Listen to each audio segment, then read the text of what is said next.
sind wir uns alle einig, dass diese ganze komische Charlie Kirk, Erika Kirk, jetzt auf jeden Fall Erika Kirk, dass die ganze Sache mit diesen Romanian Angels und auch diese ganzen anderen Sachen, die jetzt langsam über sie herauskommen, finden wir nicht irgendwo, dass das schon ein bisschen zu Zufall ist? Me, hate me, you can never break me. Will me, feel me, you can never kill me. Chew me, sue me, everybody do me. Kick me, kite me, don't jump like a bite me. All I wanna say is that they don't really care about us.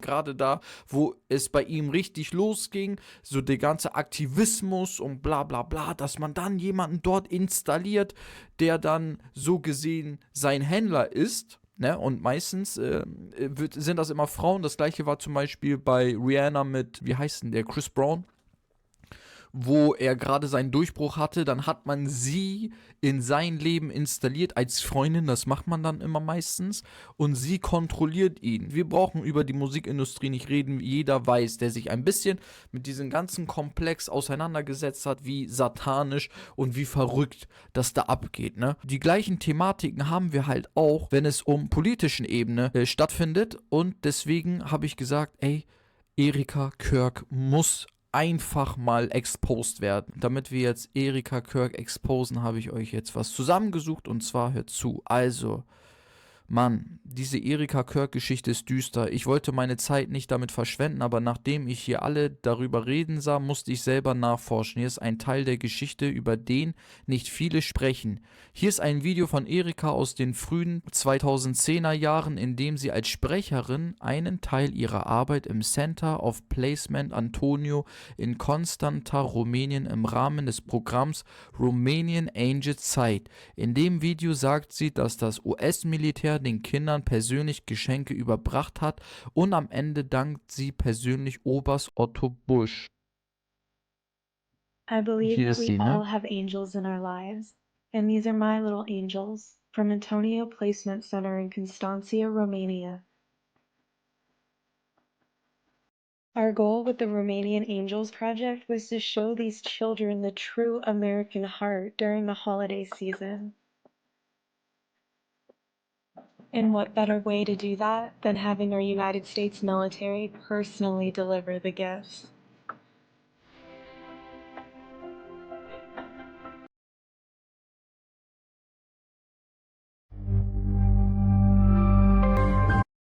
Colonel Busher 3 US Army, FedEx und Associata United Hands Romania. So, thank you, Colonel Busher. So, wer ist Colonel Busher? Ich glaube, das hat er hier auch geschrieben. 30 Minuten entfernt, das ist entscheidend, liegt der US-NATO-Militärstützpunkt Michael Konstantinople, der sich am internationalen Flughafen Michael befindet. Eine ehemalige Übersetzerin namens Anna Maria Nuccio behauptet, auf dem Stützpunkt habe es ein Bordell gegeben, in dem Minderjährige gehandelt und ausgebeutet wurden.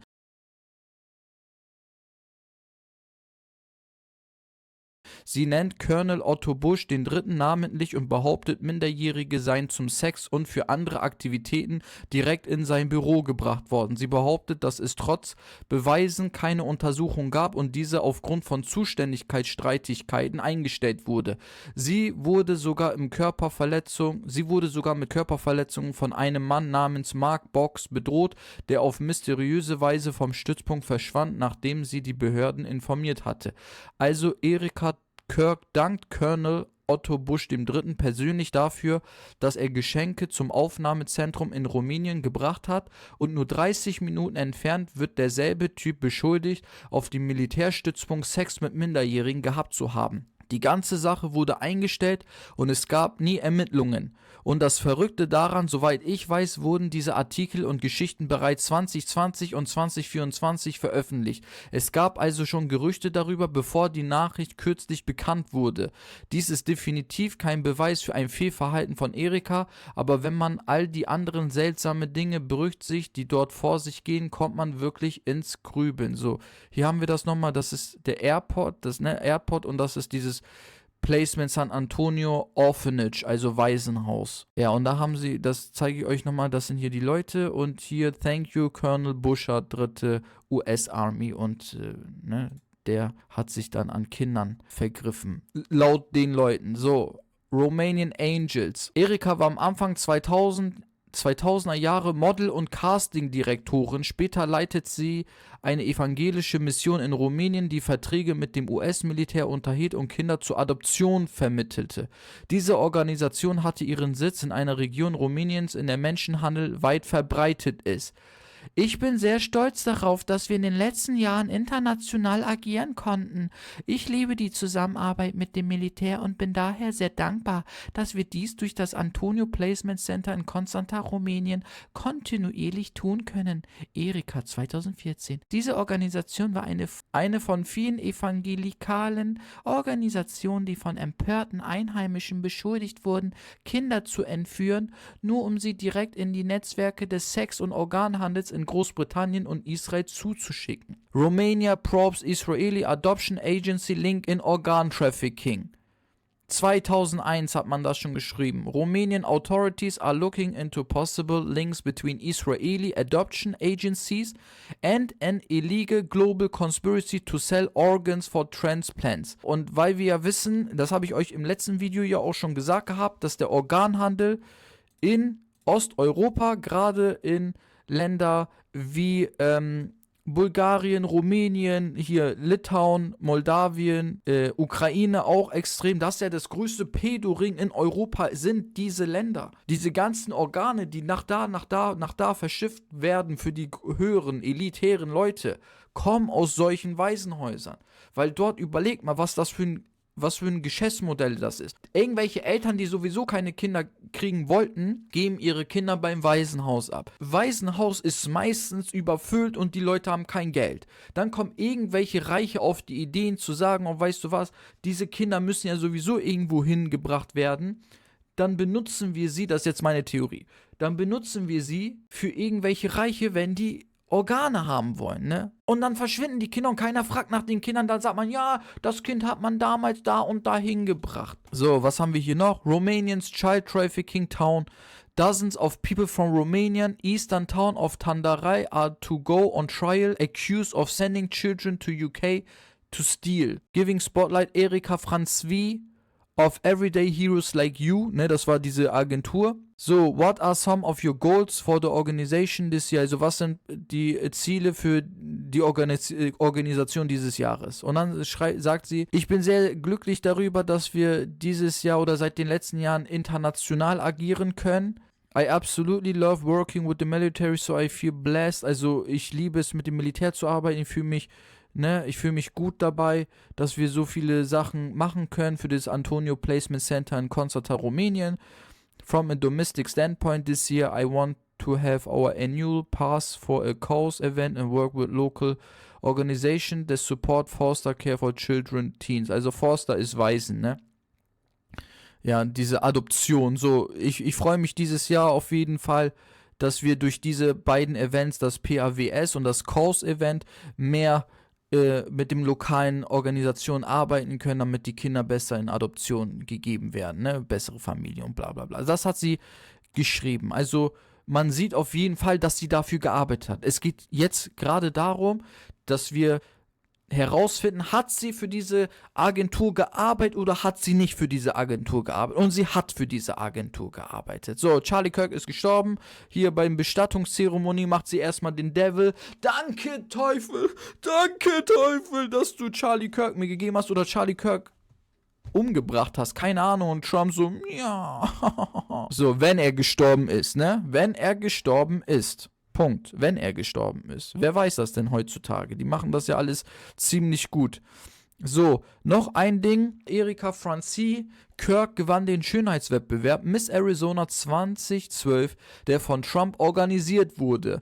Anschließend wurde sie Casting-Direktorin und gründete mehrere gemeinnützige Organisationen, Waisenhäuser, darunter Romanian Angels, die in Vorwürfe des Kinder- und Organhandels nach Großbritannien, Israel und auf unbekannte Inseln verwickelt waren. Ihr Vater arbeitete für das Verteidigungsministerium und leitete die Israel-Abteilung von Raytheon. Und Raytheon ist der Name eines ehemaligen amerikanischen Rüstungs- und Elektronikkonzerns, der 2020 in Raytheon Technologies aufging und seit Juni 2023 als RTX Corporation firmiert. RTX ist ein globaler Konzern für Luft- und Raumfahrt und Verteidigung und bietet Systeme sowie Dienstleistungen für kommerzielle, militärische und staatliche Kunden an. Wichtige Produkte und Geschäftsfelder des Unternehmens sind unter anderem das Raketenabwehrsystem Patriot und die Entwicklung von Flugkörpern wie den AMRAAM. Ihre Eltern sind beide prominente Zionisten. Ab diesem Punkt ist klar, dass sie zumindest als Honeypot fungiert hat. Charlies politische Maschinerie wird nun auf ein kontrolliertes Vermögen Erika übertragen. So, was bedeutet Honeypot? Honeypot bedeutet,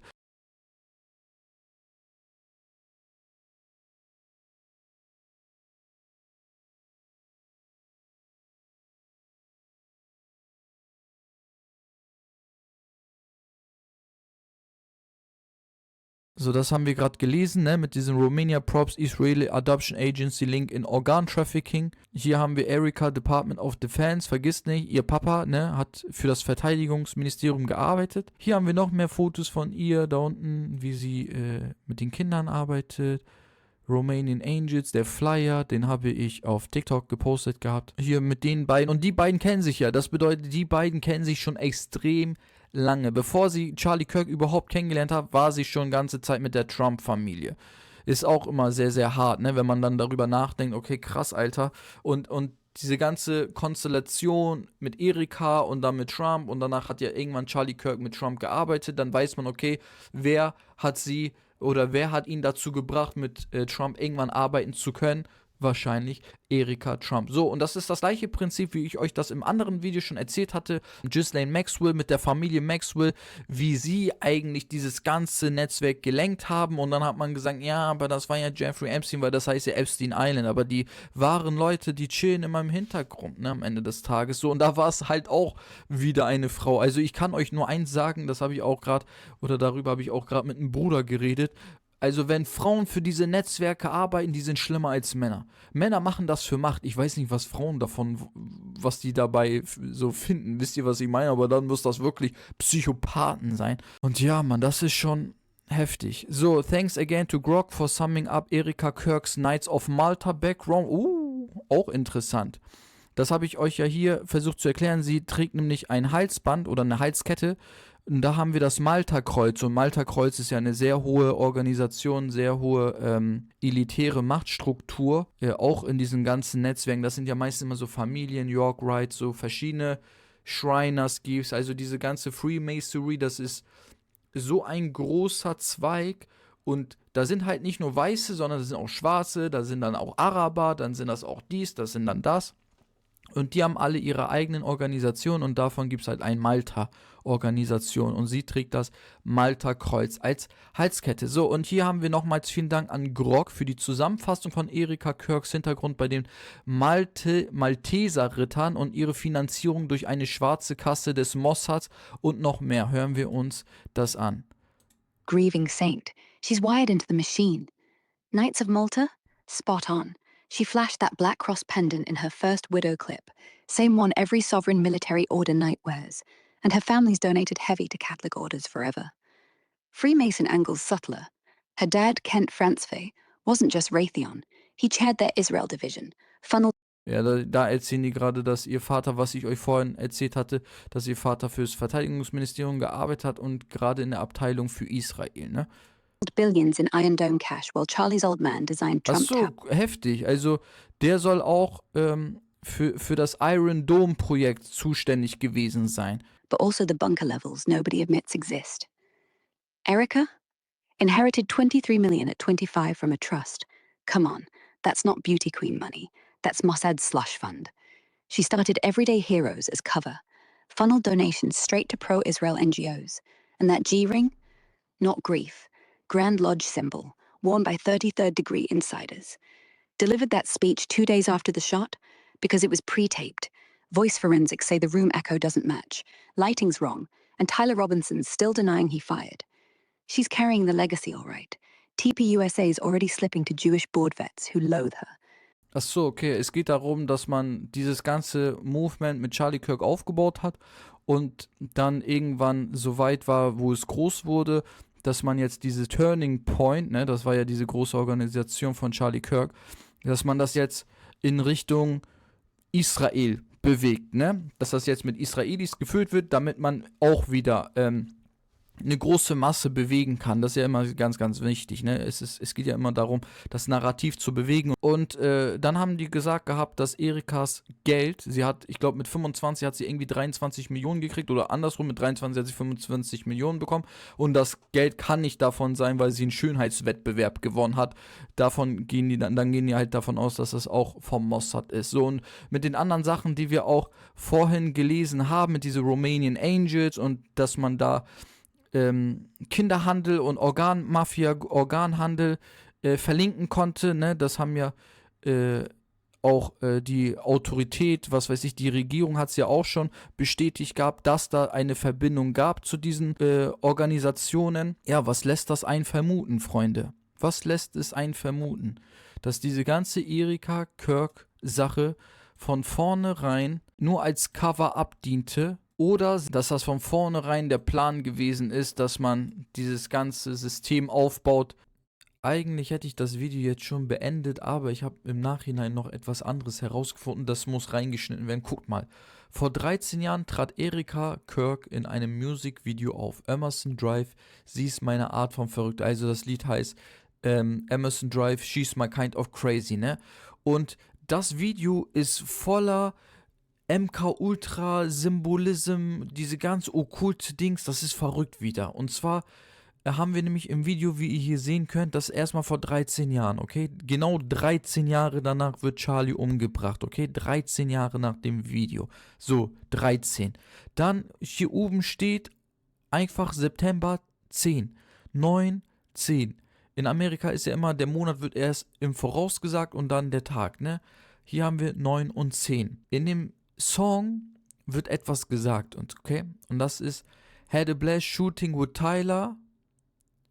Das ist der Musiktext und überleg mal, Tyler Robinson war der Shooter, also er war der Schütze, der Charlie Kirk umgebracht hat und der Sänger singt einfach in seinen Text Had a Blast Shooting with Tyler. Dann haben wir noch ein bisschen mehr über ihre Familie herausfinden können und zwar, die Mutter hat für das Homeland Security gearbeitet und für DoD. DoD ist für das Verteidigungsministerium. Dort war sie mit dem Vater zusammen beschäftigt und sie war sogar Chairman, ne? Dann haben wir den Großvater Carl Kenneth Francie, Vizepräsident der American Bank Note und er ist Großhäuptling des unabhängigen Wikingerordens, vom schwedischen König zum Ritter geschlagen sogar. Also wir haben ja die Malta-Kreuz, habe ich euch vorhin gezeigt gehabt, dass sie das Malta-Kreuz trägt. In ihrer Karriere wird auch noch aufgezeichnet, also von Erika, wird auch noch aufgezeichnet, dass sie für die Corcoran Group gearbeitet hat.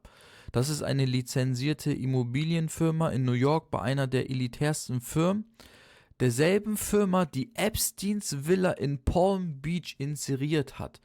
Keine Erfahrung, aber trotzdem direkt in den Luxusimmobilienbereich. Also überlegt, sie hat auch noch irgendwo Kontakt, also es gibt auch noch sogar eine Verbindung zu der ganzen Epstein-Sache. So, und was auch interessant ist, als sie das erste Mal bei ihrer Modelagentur mitgemacht hat, wurde sie Vierter, ne? Und das war bei dem Miss Colorado USA 2010.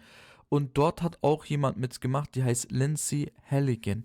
Und Lindsay Halligan, hier sehen wir das. Lindsay Halligan, die neue US-Staatsanwältin für den östlichen Bezirk von Virginia, hat keine Erfahrung als Staatsanwältin, aber wird trotzdem oder kommt trotzdem auf diese Position. Und warum? Weil sie, also dieser Typ geht davon aus, weil sie für das Regis University, also University of Miami, da zur Schule gegangen ist, ne? Und diese Universität wird mit den Jesuiten in Verbindung gebracht. Wer sind die Jesuiten? Jeder, der sich damit auseinandergesetzt hat, das ist eigentlich eine vom Vatikan finanzierter Geheimdienst, könnte man sagen, oder eine Gruppe, Organisation, okay? Und Erika hat da auch mitgemacht und sie ist Vierter geworden. Und 2012 ist Erika Erster geworden. Und dann hat man sie halt auch diese ganzen Positionen dann irgendwann gegeben. Also ihr seht, nichts kommt von nichts. Die haben alle Verbindungen von vornherein gehabt. So, das wäre jetzt extrem viel zu covern. wenn ihr Lust habt, könnt ihr ja selber reingucken, habe ich euch gesagt gehabt. Sir Escanor, Hopium Slayer, der hat da so viel Material, ihr könnt euch da einfuchsen und ihr werdet auf das gleiche Resultat kommen wie ich. Und zwar, dass das alle Leute, die da mitgewirkt haben bei diesen ganzen Attentat, bei den ganzen anderen Romanian Angels und was weiß ich, was die da alles gemacht haben, die haben alle zusammengearbeitet. Das ist ein ganz großer Club und du bist nicht eingeladen. Und ja, das ist crazy, ne? Ich habe mir das am Anfang halt nur so ein bisschen angeguckt, weil ich mir dachte, okay, ich habe jetzt ein paar Videos darüber gemacht, so dass sie sich auch komischerweise in Israel kennengelernt haben und dies, das, jenes. Aber wenn man dann halt nochmal diese Sachen sich anguckt und anhört, dann fällt es schon einen auf, auch mit diesen Handzeichen, mit den Halsketten, die sie trug, mit ihrer Vorgeschichte, dass sie schon Trump kannte, dass ihr Vater für das Verteidigungsministerium gearbeitet hat. Das sind alles so Beweise am Ende des Tages. Ey, da ist so viel in dieser Geschichte drin, was wir überhaupt nicht wissen und wir urteilen direkt so, als wäre diese Person die netteste Frau überhaupt. Wisst ihr, was ich meine? Weil so funktioniert das ja am Ende des Tages, ne? Aber ja, was sagt ihr dazu? Muss man euch jetzt fragen, was sagt ihr dazu? Alles in die Kommentare schreiben. Bin ich auf jeden Fall gespannt. Ich hoffe, ich konnte euch so ein bisschen Licht ins Dunkle bringen, was Erika Kirk anging. Schaut euch auf jeden Fall auch die anderen Videos an, die sind genauso spannend. Und dann sehen wir uns, wenn es wieder heißt, sei kritisch.